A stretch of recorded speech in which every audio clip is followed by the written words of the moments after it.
Alors je m'appelle Paul Griffon, je suis adjoint au maire de Varmeryville et c'est moi qui suis plus ou moins chargé de ce qu'on appelle les affaires culturelles à la mairie, mais pas seulement puisque je suis aussi responsable du budget. Alors pourquoi cette exposition Varmeryville 1918, 4 ans d'occupation, tout simplement parce que Varmeryville était occupée pendant 4 ans. C'était une base arrière de l'armée allemande, le front était tout près. Et l'an dernier, quand il s'est agi justement de marquer l'événement, puisque c'était le 100e anniversaire l'an dernier, on a décidé, quelques-uns, avec quelques bénévoles, de rassembler toutes les archives, toutes les cartes postales, les photos, etc., enfin tous les éléments qui pouvaient, je dirais, alimenter cette exposition. Donc elle est toute simple, cette exposition, elle est consacrée à la vie de Varmeryville et des habitants de Varmeryville pendant 4 ans, avec toute une partie Varmeryville avant la guerre, avant 14. La partie où nous sommes là, c'est Varmeryville pendant l'occupation, et puis Varmeryville après la reconstruction. C'est une exposition qui a, généré beaucoup d'intérêt auprès des habitants, parce qu'il y a beaucoup de gens qui étaient loin de savoir que Varmeryville avait autant souffert pendant cette période. Beaucoup de gens qui étaient intéressés de voir leur quartier, je dirais, avant la guerre et après, maintenant, après la reconstruction de 1920. Et je dirais que ça a créé du lien entre la mairie et la population, avec ce point d'ancrage qui est là, qui est cette exposition, si vous voulez. Et puis finalement, beaucoup de monde, puisqu'on a depuis un an, je dirais, plusieurs centaines de personnes qui sont passées ici, qui sont venues découvrir la vie de Varmeryville pendant cette période qui était difficile pour le village.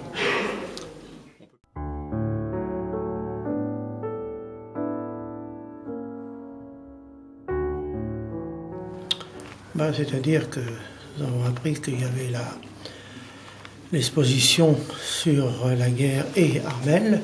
Étant donné que nous habitons Varmeryville depuis quelques années, nous sommes toujours intéressés par ce qui s'est produit ces derniers temps.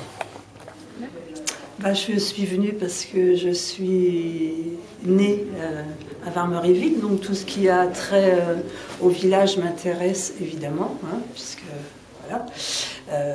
En plus, c'est une belle exposition. Devoir de mémoire est accompli ici. Je pense qu'ils ont fait un beau travail. Voilà, et puis ayant aussi des parents qui ont travaillé à l'usine Armel, forcément, j'étais très intéressée par ce que j'allais découvrir, ce que j'ai découvert. Exposition. Je connaissais déjà la première.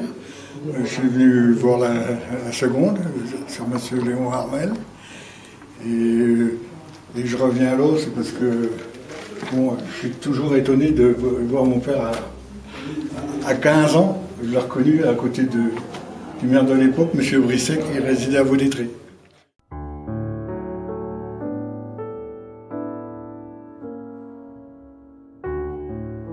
Oui, je pense que même voir tous les villages devraient faire un petit peu tout ce qui s'est passé.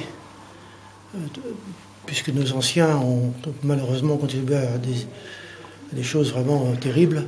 Et je crois que ça serait bien que tous les villages fassent quelque chose, ou on fait, mais c'est vrai que ça serait bien. Voilà. Oui, bien sûr. Et puis maintenant, j'habite à Tréjuville et ils ont quand même eu la bonne idée d'associer quelques photographies de mon nouveau village à l'exposition sur Varmeryville. Et bon, c'est vrai qu'on reconnaît nos maisons, on peut comparer les deux visages du village, avant 14, après, et c'est passionnant. On trouve plein de choses qu'on avait aussi oubliées. Village. Bien sûr, et puis Tréjuville s'associe à Varmeryville, je voudrais bien amener mes petits-enfants, mais malheureusement, j'en ai qui sont en bas de la France.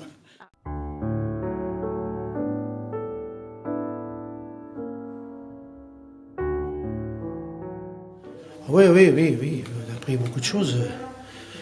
pas des très belles choses non plus, parce que malheureusement, ce qui s'est passé, mais bon, c'est vrai qu'on a appris beaucoup de choses. D'accord. On la voit à plusieurs endroits. Oui, j'ai connu le dispensaire, j'ai connu la filature, je suis de 46, je suis de l'après-guerre. Il y en a plusieurs. Hein.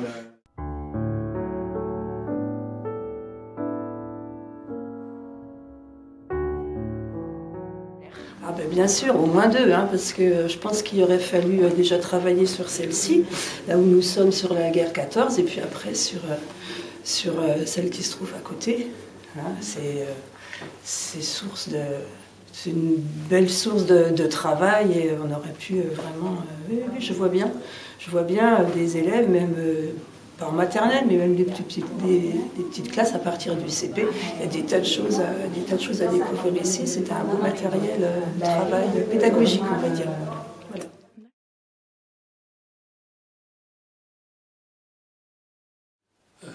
Le plus gros du travail a été de trouver la matière pour les 2 expositions, c'est-à-dire les documents, la manière de les articuler et de présenter tout l'ensemble au travers des 2 salles qui sont ici maintenant.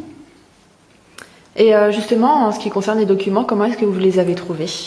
Alors, ces documents, tout d'abord, on a essayé de contacter des habitants qui possédaient leurs propres sources, et puis on a fait un gros travail de recherche au niveau des archives départementales, notamment les archives de Reims, qui avaient un fonds de documents très important.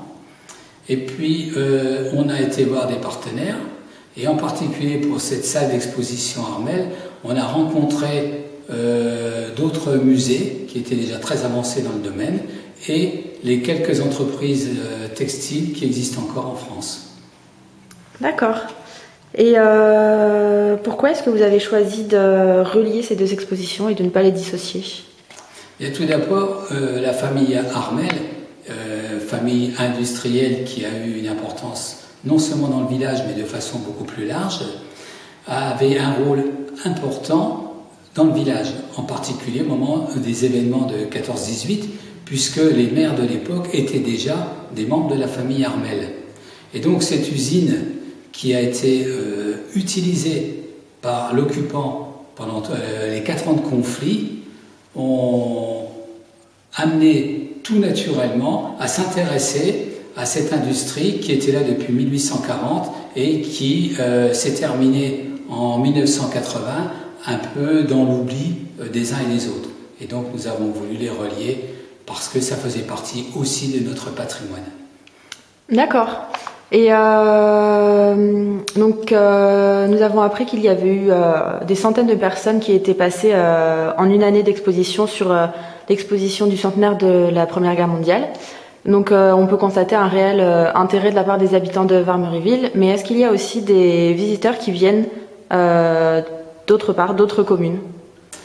Nous avons tout fait en tout cas pour que ça se passe. En effet, nous avons mis nos 2 expositions en ligne sur Internet. Nous avons pris contact avec un certain nombre de personnes à l'extérieur, et puis nous avons laissé à chaque fois possible un peu de publicité sur ces 2 expositions, aussi bien aux archives que dans les magazines distribués dans les foyers, et puis nous les avons référencés aussi dans les organismes chargés de l'opération, notamment de l'opération 14-18. Et c'est pour ça d'ailleurs qu'au début de l'année, nous avons eu l'encouragement d'être reconnus comme exposition labellisée. D'accord. Et qu'est-ce que c'est exactement une exposition labellisée? Exposition labellisée signifie tout simplement qu'elle est suffisamment intéressante, en tout cas digne d'intérêt, pour figurer dans l'ensemble des commémorations de la guerre 14-18. D'accord. Et pour parler plus personnellement, si vous êtes investi dans ces 2 expositions, est-ce que c'est pour une raison particulière? Pas forcément, mais bien entendu, étant depuis longtemps dans le village, toute l'histoire de ce village m'intéresse. Et donc, on a commencé petitement, notamment au niveau de l'exposition 14-18, et puis de fil en aiguille, on s'y est intéressé au point d'aller même bien au-delà de ce qu'on voulait simplement montrer. Alors de plus, au niveau de cette seconde exposition Armel Frères, ayant travaillé de nombreuses années dans cette entreprise et ayant malheureusement la lourde responsabilité d'avoir fermé les portes en 80, je pensais qu'il était encore tant qu'il y avait des gens qui avaient connu cette période, de pouvoir préserver ce souvenir.